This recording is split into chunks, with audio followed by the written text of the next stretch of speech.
et dit paiement facture Woyofal rapido Senelec TNT Aquatech TIDCA paye le rechargement à carte bancaire rechargement à partir d'autres calpés demande de paiement de facture de crédit ak yeneeni service mu leen di may seen émission xew-xewu jamono.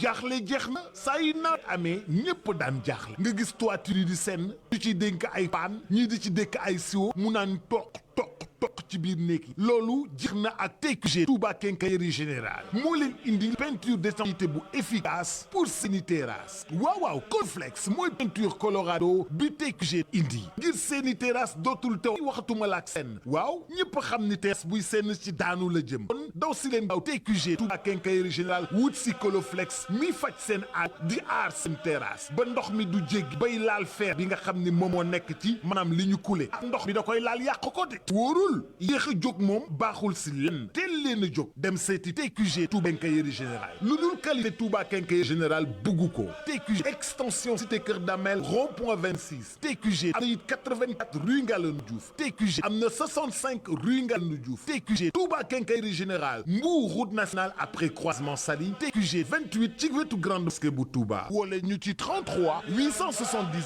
28 28 TQG Touba Quincaillerie Générale 33 879 28 28 TQG daal si qualité rek lay dox.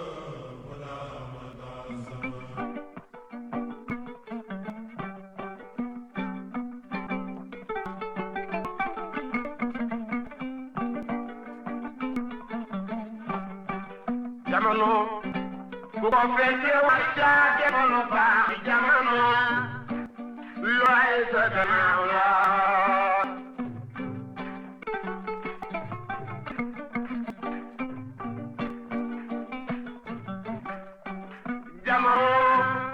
ku ko fekkee waxtaan jamono baax jamono looy sa gannaaw la.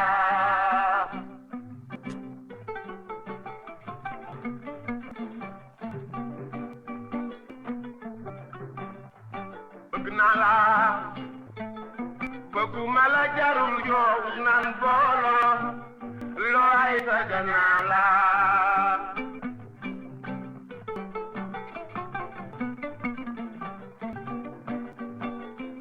lay la laa ne bëgg naa la bëgguma la jarul yow nan boolo looy sa gannaaw la.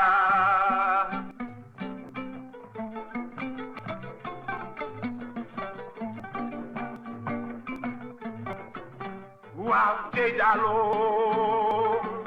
yaay ma saab tey Diallo looy sa gannaaw la.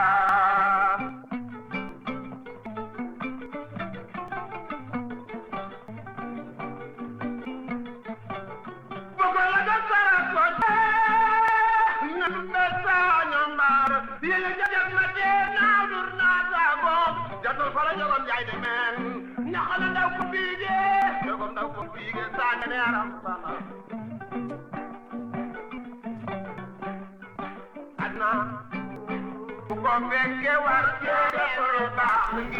asalaamaaleykum mbokki ak xarit yi ñuy teewlu ci i rajo ñu ngi leen di nuyu bu baax di leen ziyaara te amaat nag te ànd ak yéen ci seen jotaay bi ngeen taamu di xew-xewu jamono ñu leen ci gunge lundi au vendredi saa bu ne bu heure bi jotee ci i rajo di la première radio vision du Sénégal miin ngeen ko talaata bu jot Ibou Fall lay àndal ci waxtaan bi maa ngi lay nuyu amaat mbégte dalal la ci xew-xewu jamono.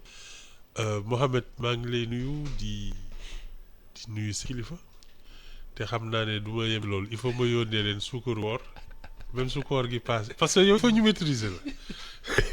waa du jamono ji moom fi mu nekk nii xam nga yëpp a tàng. dégg naa ñu ngi ko lu ne ñu doog ci ko waral kaafu xale yi. donc daa ngi nuyu say kilifa naan leen nañ bàyyi xel ci yow. di nuyu auditeurs yeeg internautes yeeg téléspectateurs yi. ba pare di laaj ku am photo bu kii nu mu tudd de face ak de profil parce que damay lancer avis de recherche. il a disparu moom. kenn gisatu ko de. dem na de. Makaroon yow yéen a ngi déggante xam nga ci lu mu nekk ay daf may nëbbatu. bi nga fi waxee loolu ba léegi dootuma ko tudd moom. waaw moom c'est valable pour tout le monde sauf lui man li ma wax moom bokku ci woon. def nga dérogation. moom bokku ci woon. mu ngi noonu Boubacar xam naa du ñàkk incha allah d'ici la fin de la semaine dinañu ko amaat si plateau bi. alors tey na ci ponk yi ñu war a waxtaanee xam nga ni président Diomaye dina dalal le secteur privé ci jotaay boo xamante ni liy bëgg-bëgg bi mooy nan la ñu mën a def ba xeex yokkute dund bi mu doon l'un des chantiers yi gën a mag yi nga xamante ni moom mooy xaar bu bees bi fi nekk ndax fi mu fekk askan bi mais tey ñu bëri dañuy jàpp bu ñuy wax subvention la ñuy xalaat baisser les prix des denrées de première nécessité mais ça n'a jamais vraiment marché. xam nga man je vais me répéter. man li ma wax c'est pas en baissant les denrées qu'on va enrichir les gens. C'est en augmentant leur pouvoir d'achat, c'est-à-dire en augmentant leurs revenus surtout. loolu laa gëm xam nga la seule manière de vaincre la pauvreté. C'est de favoriser le travail. wolof. soo fi ngay jëlee ndóol da ngay warmal liggéey dong moo fi mën jëlee ndóol te xam nga naka ngay njëkkee warmal liggéey. fay njëgam lii nit ñi di liggéey ci dëkk bi ñu fay ko njëgam. man kilo arachide 225 francs laa xam pour lan. Ce sont des choses comme ça qui ont appauvri les Sénégalais. du leneen il faut que les justes prix reviennent. foog naa dans les années 50 est-ce que du élection 56 yi la campagne de Senghor. barigo junni. C'est-à-dire à l'époque déjà foog naa le kilo d'arachide tournait autour de 30 francs. Il a battu campagne en leur disant man soo leen ma fale danaa xeex ba ñu indi kilo bi à 50 francs. barigo moo doon 100 kilos. muy junni. Imagine qu'en 56 le kilo d'arachide était acheté à 50 francs. Nous sommes en 2024. ñu ngi ci 225 c'est-à-dire à moins de 5 ça c'est multiplié moins de 5 fois. man gisuma benn kii produit. qui ne s'est pas multiplié plus de 100 ou 200 fois. ci diggante. man bi waxuma la 56. bi diggante man bi may xàmmaliku ay 65 70. nga xam ne da ngay commencer di jëndi. y en a pas un qui s'est multiplié plus de 100 fois. alors ce qui fait vivre le pays. nga toroxal ko noonu. ba pare bëgg nan damay xeex ndóol bi. c'est des histoires. il faut payer la production à un juste prix. parce que gis nga ci li ngay fay paysan bi. c'est pas seulement l'engrais l'eau du ndox mi kii bi yëpp responsabilité sociale am nga koy fayaale parce que su dundalee doomam. solal ko faj ko fayal ko école jàmm day am ci dëkk bi. et ça aussi ça fait partie de la citoyenneté dañ ko war a fay parce que loolu ci gerte gi nga koy fayee. et ce qui est valable pour ki nga xamante ni moom mooy baykat bi. loolu aussi moom valable pour sàmmkat bi. pour nappkat bi. tout le monde. c'est-à-dire il y a des produits de base il y a des ceux qui emploient le plus les Sénégalais. il faut qu'on soutienne leur production. soo bëggee ñoom seen su soxla taxawee. ñu génne ko seen poste. parce que mënoo nekk fii naan da ngay subventionner pour ay à peu près 1500 milliards. alors que ce même montant là soo ko jëndee ko ñoom li ñuy ñaq pare nga ci. parce que c'est la différence. soit tu leur donnes soit tu payes leur travail. alors il vaut mieux en faire des travailleurs dignes que des mendiants. looluy dëgg yii ñuy wax yi taxawul. non il faut payer aux paysans le juste prix. mbir yi mënul cher tant que xaalis bi mu ngi nekk ci suñu poche. Et voilà c'est ça. même si bu doon ceeb di jar 10 000. su ma amee 100 000 francs ci sama poche. pour jënd ceeb yomb na wala du loolu. Oui. C'est de ça qu'il s'agit. Il faut payer le paysan, c'est-à-dire aménager les terres ba nga xam ne il travaille toute l'année et ensuite garantir le prix. Mais ça aussi mooy li may wax il faut un vrai encadrement parce que xam nga lan moo dangereux ci xaalis.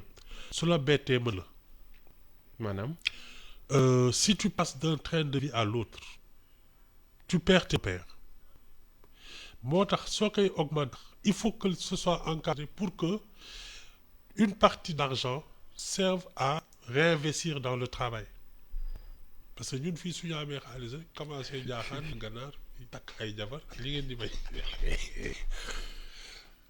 dugal ko ci ay bisaab ak non il y a pas d'autre solution. Le travail il faut le rémunérer, c'est pas autre chose. à sa juste valeur. Ah oui et la plus grande masse travailleur c'est le monde agricole, c'est le monde rural. mais tey dañuy wax naan xëy na peut-être plus facile à dire qu'à faire. ñi fi jot a jaar ñëpp ils sont conscients que ni tey yokk le pouvoir d'achat des citoyens moom moo leen mën a génnee ci jafe-jafe. Je pense que yokk le pouvoir d'achat Oui. mooy wàññi gi. mooy wàññi njëg yi voilà. Moi je pense pas comme ça. xalaatee woo ko noonu. tey wàññi kilo ceeb bi. non yokkal salaire wàññi kilo kër bi. c'est ça yokkal salaire yi. Tu sais je te dis il y a au moins une vingtaine de ministères qui ne servent à rien. Que ces gens-là bon l'administration moom et le service public il doit être d'abord soo ñëwee tous les ministères fantômes là et que tu élèves le niveau de rétribution de ceux qui font le service public. Déjà les gens qui travaillent dans l'administration auront un meilleur pouvoir d'achat parce que xaalis bi c'est le même mais tu distribues à ceux qui travaillent vraiment. ñi liggéeyul nga pour leen dañ wuti liggéey. Le reste c'est-à-dire li ñuy naan dañuy subventionner ñi c'est pas ça ñii lii nañu fixer les prix aux producteurs de telle sorte que ils gagnent vraiment leur vie. Il faut que le mérite soit récompensé. Il faut pas faire des gens des assistés et des mendiants loolu mooy dëgg du neex nag. parce que mentalité. boobu nag la ñu war a njëkk a xeex parce que moo ñu sonal.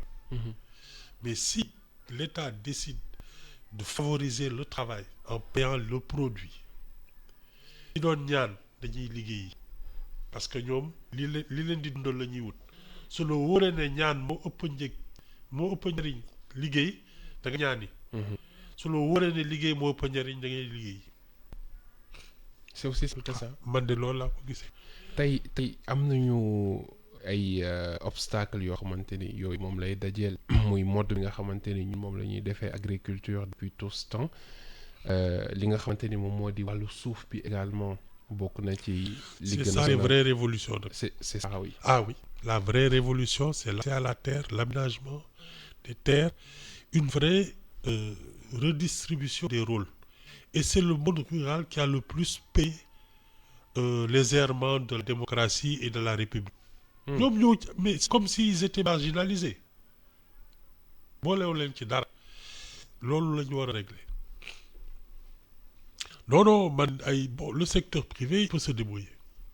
Ah non mais attends et puis tu sais nag fii ngay xamee ne li ñuy naan dañu war a tas conseil économique social. Tu vois il a besoin de rencontrer ces gens-là. C'est eux le conseil économique social et c'est eux la société civile. Tu peux pas composer dans un pays avec en éliminant ces gens-là du débat institutionnel. Or ñoom leur tribune c'est le conseil économique et social. soo bëggee am des discussions d'institution à institution c'est l'exécutif qui parle à la société civile derrière à travers le conseil économique et social. Il faut pas qu'on soit damay woo di kii des trucs personnalisés amul institution lay wax. boo wax loolu xanaa voix discordante yi nga gis ci presse bi moom moo tax. Oui oui am na ñoo xam ne xëy na neexoo ñoo yooyu bon ça c'est moi je les histoires personnelles c'est pas un truc institutionnel. Ce qu'il faut c'est que quand il y a des problèmes de ce genre qu'il y ait une institution qui doit parler au nom de la société civile, au nom du secteur privé, c'est le Conseil économique et social. moo tax yii ñuy wax nii bio boo ñu seet ko il faut pas se dire oui non il y a des effectivement dialogue social ak ay HCC xaw ma lan te xaw ma lan. au conseil waaw des collectivités non tu as territoriales. déjà des conseils municipaux tu as des trucs donc ñoom seen ñu ngi wax. La gestion des communes ak yooyu seen at la. au conseil dialogue social. Voilà mais attends tu as des syndicats tu as le comment on appelle ça la médiation. Hein? Oui. Tu as toutes sortes d'organismes. Tu as l'Assemblée nationale. Tu as le Conseil économique et social. looy doyati yenn affaires yi. Le Conseil économique et social est fait pour ça, le dialogue social. alors yaa ngi jàpp ni tey ñi dund geeg yooyu doonu du la solution. li gën mooy ñu fexe ba nit ñi am lu ñuy dundee. C'est ça. mais ak fi ñu jot a jaar ba fi ñu yegg si nii loolu mu ñu ko def ci tey mu sotti tey il faut ci durée lañ ko mën a def mais entre temps. parce que mbir yi métti na ci ñenn ñi. ci ñëpp sax te xam nga chaque fois qu'il y a un changement de régime maanaam saa yu ñuy wàccee ñiy yéeg. oui dina am diir boo xam ne yëpp taxaw parce que dañuy seet fan la dëkk bi jëm léegi loolu moom mënul ñàkk te daf ñoo xam ne diisuñu seen daf dina tooy loolu moom y a toujours malheureusement des victimes de ça. bokk na ci période yi gën a métti. ah oui changement de régime mooy li may wax rek ñii dañuy yéeg ñi wàcc donc doo xam dëkk bi fu mu jëm. te xamaguñu li ne ci bopp ñii c'est-à-dire ñu ngi wax rek mais lii tax ñuy wax mooy décision yi président bi di jël. nii la ñu waxale c'est le moment de prendre les décisions fortes parce que ngay ne xalaatee naan waaw dañuy yoom njëg yeeg nga bañ ko def dinañ sonn ñun ñëpp dinañu teg période boo xam ne dañuy xool fan dëkk bi jëm donc dara du dem investisseurs yeeg ñii kii ak ñi round d'observation lay doon. round d'observation donc danañu loof. oui bunul ñàkk di jéem a naan waaw dañuy seet naka la ñuy wàññee njëg yi yooyu moom du tax problème yi yokku lii dëgg mooy suñuy redémarrer qu'on soit dans la bonne direction et pas dans l'inverse. loolu la ñuy déglu fi mu nekk nii mais il y a toujours des périodes d'incertitude à chaque changement de régime banquier yeeg ñëpp ngi taxaw di xaar. mais loolu est-ce que moment bii nii gënul métti que avant te ñu reprendre benn expression bu Abdoulaye Wade doon wax ni dina toll benn moment boo xamante ni dina wax nit ñi ne leen serrez-vous la ceinture mais tey bu ñu la laajee ceinture boobu foofu la ñu toll jamono bi métti na métti boo xamante ni. yow boo ne leen takk leen seen biir ñu ne la jox ñu luñ ko takkee. yow da ngay fàttaliku jamono yoo xam ne dëkk bi les gens ne se sont pas serré la ceinture. dafa am ñoo xam ne il ne se serre pas la ceinture parce que dañu nekk ci nguur ku ñëw ñu ànd yow ak yooyu am nañ daal li ñu denc ci weccit. de Senghor à waaw Macky Sall. waaw mais li si des ah oui attends c'est que la majorité pourquoi on dit que nous sommes un pays sous-développé c'est parce que la majorité est sous le seuil de pauvreté. ñu ëpp si ñun ah ci ndóol bi lañ ne. amuñu. ah c'est ça donc serrer la ceinture moom la ñuy depuis 60. Qu'est-ce que ça change. xanaa mu gën a serré jamono ji. ak la situation dama ne la ñu ngi serré yàgg na bi ñuy serré moom yàgg na trop boobu est-ce que suñu nguur gu bees gi ñu ngi ci àddina est-ce que judd nañu 60 ba léegi. ah je te dis. mais mono buy dox day gën di métti c'est ça. non dafa am ci ñi muy métti. oui ak ci ñi mu dul métti. xam nga malheureusement la scène publique scène politique ak yooyu dafay ubbi ay bunt di tëj yeneen yi donc léegi ku nekk daal léegi-léegi da ngay aye nekk ci sa kii noos bi daal topp la su jeex na nga puus dugg ci ndóol bi ñeneen ñi ñëw yéeg di non stable. mooy li nga doon régime bu nekk dina def des nouveaux riches. Des nouveaux riches et des nouveaux pauvres. Il y a des privilégiés. C'est pas les privilèges qui changent. Ce sont les privilégiés qui changent. Loolu ouais. Dañu fay njëgu kii bi béykat yi c'est tout. Moi je vois pas autre chose.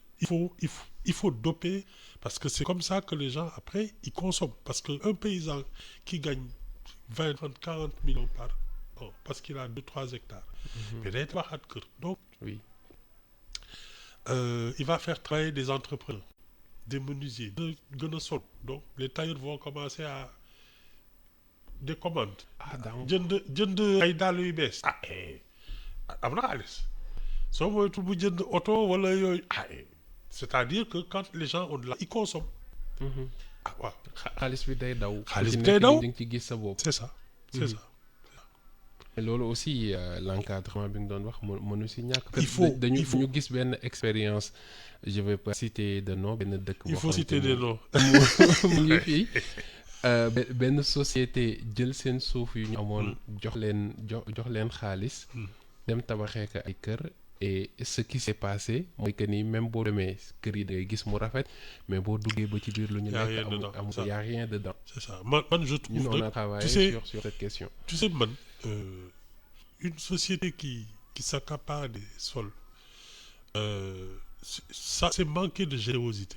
Tu sais parce que ñi nga ne seen suuf rek la ñu am nga naxee leen xaalis parce que mooy li ma wax rek. Quand tu passes d'un standing à un autre tu perds tes repères ndax après da ngay gis nit koo xam ne day soppeeku mais jikko yi sax nga du xàmmeeti. Ce qui serait intéressant c'est que les sociétés qui veulent investir dans l'agrobusiness mais au lieu d'accaparer des terres ils n'ont qu'à signer des contrats avec la collectivité. Les coopératives. nga xam ne maanaam boole leen ci biir ñoom. boole leen ci biir bañ leen jël seen suuf mais boole leen ci liggéey bi. mais comment loolu nan lay demee. ñoom dañuy tu les organises en coopérative. Oui. Tu investis pour aménager les terres et tu leur dis moi chaque année je commande tant de n'importe quel produit. Il y a qu'à être transformé donc tu as une plus-value dessus. Et laisse aux gens le soin de travailler parce que soo nangoo seen suuf dootuñ liggéey. Et ça, c'est là que commence la pauvreté. Tu ne travailles plus. Même sur des tabacs nga kër yooyu mais liggéeyoo. xeetu actionnariat lay doon quoi. C'est ça. Il faut qu'on sache s'associer. Parce que c'est ça une nation. C'est cette forme de solidarité où les gens peuvent travailler ensemble. Mais yow am nga xaalis da ngay nangu suuf yi xam ne ci loolu la mënoon liggéeyee loolu lañ fa dindi. Il faut qu'on aille vers des formules où les investisseurs aient envie de travailler avec les. Maintenant nag ça demande de l'encadrement da ngay am xaalis ut boroom xam-xam boo xam ne moom mooy aménager ak organiser les paysans les coopératives dugal leen dara ñeneen ñi na ñoom ñooy nit ñi nga liggéeyloo leen. Il faut toujours qu'il y ait le cocktail de l'investisseur du compétent, de celui du sachant, comme on dit, et des forces. C'est cette combinaison qui marche. Autre chose, su dee borom xaalis bi dafa ñëw nangu suufu borom nit ñi, mais il va se heurter à des difficultés parce que nit ñi ñoo koy xeex te moom dafa war a féeteeg nit ñi féeteeg borom xam-xam yi. C'est ça le bon cocktail. gagnant la war a nekk. De toute façon on n'a rien à gagner à être un pays où les gens s'affrontent sur toutes les questions surtout celle du foncier. boobu aussi bokk na ci chantier yu gën a mag. non man je te dis quand tu peux acheter des terres et les investir ñi communauté boobu nga ñu fekk donc jël suufam mais nee leen man lii laa bëgg def kaay leen jëfandoo ko. C'est tout. Parce que l'investisseur il peut ensuite être dans l'industrie mais bàyyi le travail de la terre à des gens en leur laissant d'abord leur terre et investir. Man ay 100 tonnes yi laa bëgg cette année je commande moitié bi nag ci investissement bi ngay def ñoom seen marge dina leen may après ñu dund ci. mais tu prends leur sol tu les tues. tey bu ñu jàppalee ñi nga xamante ni ñoom ñoo di baykat yi il faut ñu créer également benn marché boo xamante ni ñoom ci la ñu mën a écouler seeni produits. pour que mu mën a dellu ci ñoom. bien sûr. tey am nañ marché bu mag a mag yemul rek ci Sénégal. non justement oui. oui et même partout dans le monde. Oui. mais mënuñu ko exploiter c'est ça le problème. mais moo tax ma ne la si tu as l'investisseur et si tu as le technicien. mais parce que technicien bi non seulement il connaît toute la filière xam na yow lii ngay bay en plus du Sénégal. dans quel pays au monde tu peux le vendre. c'est une chaîne. am na ñoo xam ne soo leen waxee waxi gerte wala tout ce que tu veux ils peuvent te dire fan nga koy jaayee ca dem. il y en a toujours qui en auront besoin. mais le plus important ci ñun c'est aussi qu'on arrive à transformer nos produits. surtout waaw loolu moom c'est de parce que loolu moo ñuy may tam li nga mën a jaay à l'étranger par exemple gerte bi à peu près je pense ay 1000 francs le kilo la. soo conditionné ak yooyu di ko exporter. mais le produit tu peux le vendre à 10 000 francs. fekk yow tu l'as transformé. ak li nga si mën a def yëpp ak li nga si mën a def yëpp. li nga si def si biir gerte bi par exemple cosmétique bi. saabu bi. confiserie tu peux tout faire avec. oui brasserie. lu ne mën nga ko ci def. et il faut que les gens soient d'accord sur qu'on soit dans une même direction. le vrai problème nag c'est qu'il y a toujours eu cette crainte de dañu bàyyi gerte bi dañ ko jàpp. on ne s'est jamais vraiment décidé. ku ñëw ne dañu abandonné gerte bi wala ki ñëw ne non gerte bi dañ koy jàppale. il faut qu'on ait une identité. nous au début des indépendances. on était aussi le premier producteur je crois d'arachide. oui. ah ouais. qu'est-ce qu'on en a fait. leel ñeneen ñi xanaa. voilà c'est ça. mu desaat tey bu ñu defaree ba pare ñun suñu changer suñu habitude alimentaire parce que mbir yi cher na c'est aussi parce que lu ci bëri lu ñuy jëndikoo dañ koy jéggaani. mais mën nañ ko defal suñu bopp li ñuy importer li ci bëri mën nañ ko defal suñu bopp. ay ceeb ak ay diwlin nag tout ce que tu veux. oui mais mën nañ ko fi bay. y a pas de problème il faut se mettre au travail. du leneen importer bi ak exporter bi c'est bien gentil mais il faut d'abord produire de quoi nous nourrir ñun su dee ñun dañu bëgg a ceeb nañu bay ceeb. li Sankara doon wax produisons ce que nous consommons. c'est et ça. consommons ce que nous produisons. c'est ça. problème bi foofu la nekkaat. du benn problème am na suuf am na ndox am na ay xale yu deful dara. doo leen organiser en brigade. parce que régler waare le problème chômage bi. tu les mets en brigade parce que par rapport au service civique les dugal nañ la école defal nañ la ba nga nekk mag war nga mën a delloo sa dëkk lu mu la defal. service civique si le service civique par exemple se donne un objectif la souveraineté alimentaire et tu organises des brigades yoo xam ne ñoom ñooy dem dugg ci tool yi d'abord tu les formes. Ensuite ils produisent et ils seront payés. Mais le plus important c'est que ça va permettre de développer la production locale. Mais il faut que ce soit une vraie volonté. Il faut pas avoir peur de bouleverser les habitudes. Verser les habitudes mooy lan. oui parce que ñun fii li ñu tàmm mooy waaw est-ce que kii bailleur de fonds yi à l'étranger xam nga suñ la kii ne non bon nañ subventionné nañu kii bon bourse familiale parce que nit ñi sonn nañu non il faut forcer les gens à aller travailler. li koy waral muy aide boobu noonu ngay wax ci bëri gis nañu tey bu ñu desee ba tey ci li nga xamante ni moom moo di agriculture bi maanaam bi 3 mois la ñuy bay. te lépp c'est pas normal si asamaan lañ koy wekk. c'est pas normal moo tax ma ne la c'est les bons investissements c'est d'aménager les terres de telle sorte que tu as de l'eau toute l'année. parce qu'on a du soleil toute l'année. mais loo boobu yam di nekk un Y en a problème parce que partout. ya bëri na ci ñoo xamante ni amuñu accès ci ndox boobu noonu. léegi ñoom c'est ils ça vont te- les investissements. ils vont te dire que ni ñun C'est ça l'aménagement. mënaguñoo naan et nga ñuy wax lu jëm ci. C'est ça l'aménagement, c'est ça les investissements que l'État devrait mettre en priorité. L'accès à l'eau, l'accès à l'électricité. Les routes accueillent. Mais l'eau et l'électricité, ça c'est la priorité. Que tous les Sénégalais, où qu'ils soient, dans le monde rural, suñu nee ni ndox génn. ndox bu baax. Ah bu na béy bu ñuy mën a naan ak yooyu. Ah c'est ça. am na fii y a toutes sortes de nous on est entouré de fleuves. On a des lacs, on a la mer. 800 kilomètres de côte. ndoxu géej gi sax soo ko liggéeyee mën alimenter mooy les villes de la côte. Mais attends, c'est quoi le problème?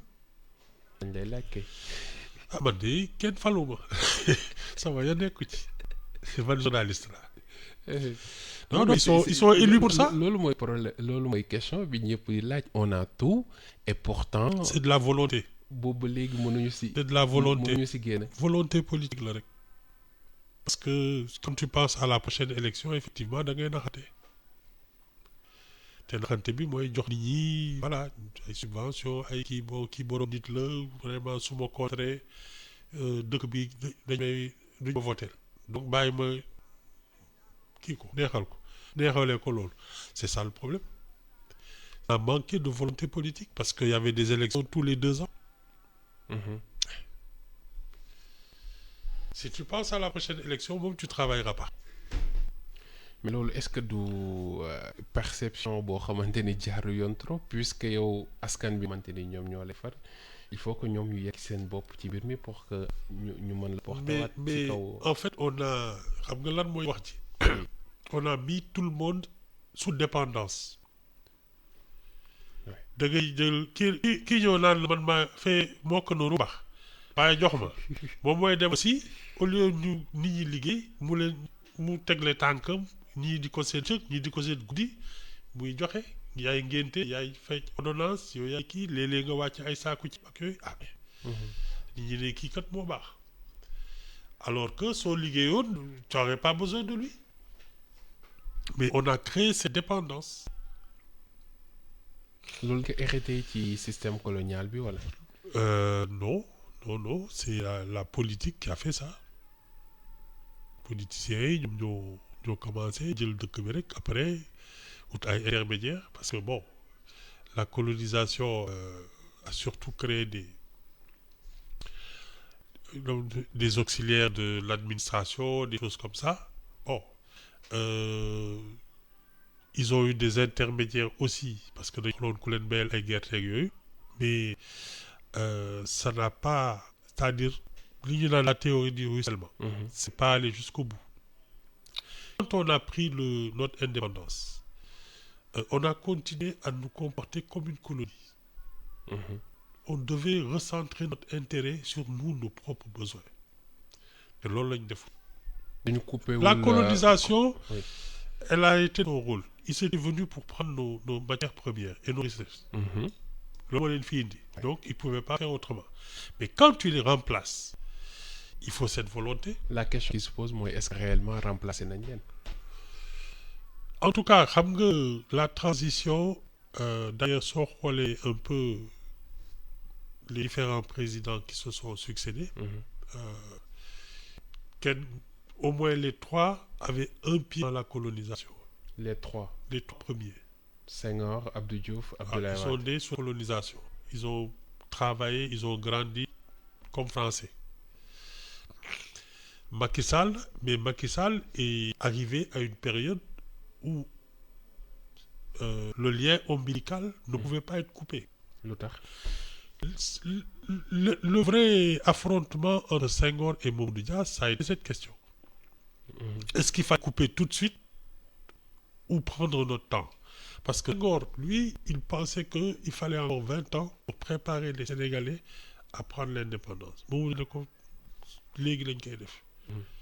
Ça a été la fameuse discussion là de avant de voter en 58 avec De Gaulle. Faut que cette divergence commencer. mais ñu ànd quand même. Bi Mamadou Dia nekkee le chef de l'exécutif, il a pris la direction différente.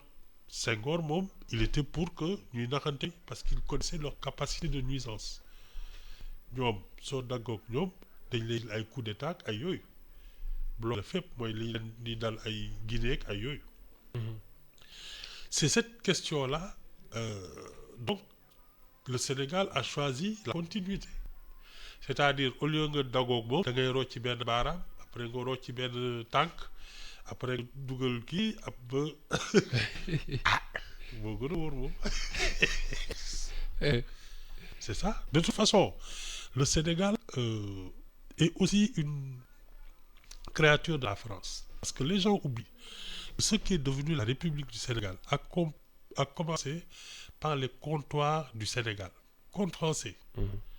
Ensuite, la colonie du Sénégal, qui est devenue une république, sous-entendu française du Sénégal.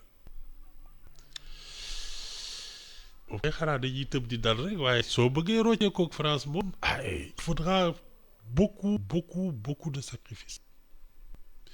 Et je trouve que c'est inutile, il faut juste se changer. C'est inutile. Oui, parce que nous sommes des citoyens du monde. Il faut penser qu'on peut vivre en autarcie. Ñu nag nit ñi ak àddina bi ñoo yem. Sénégalais yaa ngi fépp ci àddina bi. Le problème mooy nga yéege sa bopp ba nga xam ne sooy wax ak nit yi du la xeeb. Il faut d'abord nous enlever le complexe d'infériorité. Ay doo tubaab yi dañuy yàpp nañu dimbali ñoom ñoo tax non. Tu produis, tu vis, tu enlèves d'abord cette mentalité d'assister parce que forcer les gens à travailler, à être autonomes. Boobaa nag sooy wax ak nit ñi tu traites d'égal à égal. mais tey ñoom bokk na ci lu nga xamante ni surtout Ousmane Sonko et Pastef yàgg nañ di koy défendre mooy que ni une véritable révolution pour que rapport yi nga xamante ne ñun moom la ñu am surtout ak la France ñu xoolaat ko. Et hier le président en a parlé même. bu muy dalal. xam nga man lan gën a gëm ci révolution. Oui. C'est pas la décision de 2 ou 3 personnes. C'est une volonté collective. Par exemple, ce qui s'est passé aux élections là. Voter un opposant dès le premier tour mondial, ça c'est une révolution. Et ça, ce sont les Sénégalais qui l'ont décidé. C'est pas les leaders yi taxaw nii di wax ak non Sénégalais ci seen bopp suñu fase ñoom léegi mu sotti parce que on a montré qu'on veut quelque chose on sait l'obtenir. Mais il faut am guide koo xamante ni xëy na moom mooy xëcc. waaw. Voilà. loolu de moo ñu manqué. mais ak ñi du wala. waaw nañ leen seetaan ils ont 5 ans pour montrer que effectivement loolu lañ gëm. Justement, parce que tous ceux qui sont arrivés. Wade en 2000. Qu'est-ce qu'il nous a dit? Il faut travailler, beaucoup travailler. Moi, je pensais que c'était le discours qu'il fallait tenir aux gens. Il n'y a pas de secret. Il faut travailler. Est-ce qu'ils ont travaillé? Ça, c'est autre chose. La théorie, non. wax bi kese doyul. Non. Ce sont les actes. Il faut démontrer le mouvement en marchant. Pas en expliquant, oui, ni les non. Tu démontres le mouvement en marchant. Et au sabop, c'est toi qui montre le chemin. Tu as qui dit tout. Tey ak mbir yi nga xamante ne ñu ngi ko doon lancé même bi ñuy nekk ci kii bi lu jëm ci wàllu bay bi boo liiree également programme bi nga xamante ni moom la ñu teg le projet am na ci yoo xamante ni jotoon nañu ko gis même si à un moment donné bi dëkk bi jaxasoowee xawoon nañ ko ci suuf nan la mën a defaat pour dugalaat yooyu noonu parce que gis nañ ni am ndaw yu leen bëgg a topp ci mbir yooyu noonu et même mag ñi bëgg nañ leen topp ci loolu ñu lancé. man daal xam nga pour jiite ci man il faut d'abord être exemplaire. C'est comme dans une mosquée l'imam doit être exemplaire. ci seen jëf la leen di nit ñi di toppee suñu defee loo xam parce que tam fii mu nekk nii ñun ñoo mel noonu sax Sénégal on a cette propension di jébbalu quoi donc neex na ñoo yilif fii d'abord soo melee ni man day ñaan kii amul kilifa daal di la bërgël moo tax dafa mel ni ñeem ci Chine mais ni Sénégal yi en général dañu nangoo jibul donc jiite leen c'est pas un problème est-ce que tu es exemplaire? C'est ça la vraie question. Et moi, je ne fais confiance à personne. Personne. Non, je ne fais confiance qu'aux faits, pas aux paroles. Ah ouais, ah pas aussi. Ba nag kuy jëf loolu laa mën a dégg mais ay wax nii rek non du ma ci dóor sama doom. ñoom nan lañ la def ba loolu ñuy woote ñu jiitu ci. ñoo xam ne du ñu am projet. man ma ci mën ci xam. non mais projet yi bind nañ. wax ñoo nañ xam ne lii lañ mën a def. yow man mën naa la bindal fukki projet su ma neexee. te du ma ci leen non ça c'est pas non c'est de la théorie c'est la pratique on les attend sur les actes qu'ils posent c'est tout hein il faut pas se faire d'illusions mais fii ku fi ñëw dafi ay proposition wax ni ay kii waaw Abdou Diouf enrichissement illicite dafa ñëw naan way waaw kay ak yooyu ñëpp naan sàcc kenn dootu ko fi def ba pare ñu commencé génoo dëkk bi di doxee ay quotage mag lu waa de dafa ñëw naan way il faut travailler sama gars yi di noos di tukki di kii waaw Macky Sall sobre et vertueuse léegi naa il a une villa à Marrakech waaye li neex te waaye xëy na peut-être jubal jubbante bi dina marché. waaw mais sooy doxee wet de moom daaw jubanti doxee wet mooy la. doxee wet comme du xóob soo waxee li def la le waaw waaye voilà sant la bu baax gisuma woon dañuy cëraloo ci waxtu yegg nañu ca. d'accord fii la ñuy yemandi ba suba incha allah ci journal fait divers yi sant ko bu baax gërëm ko Ibou Fall ci xew-xewu jamono jaajëfal Fatima Kane Ndiaye moo féete woon ci xaral yi si kàddu gi Mohamed Kandja woon sant leen gërëm leen très bonne journée. Transfert d'argent bii di Kpay transfert d'argent par code paiement marchand par QR code wala code marchand achat de crédit paiement de facture Woyofal Rapido Senelec TT Aquatech te daa pay mën na rechargement ak carte bancaire rechargement à partir d'autres calpés demande de paiement facture de crédit ak yeneen i service moo leen doon may seen émission xew-xew.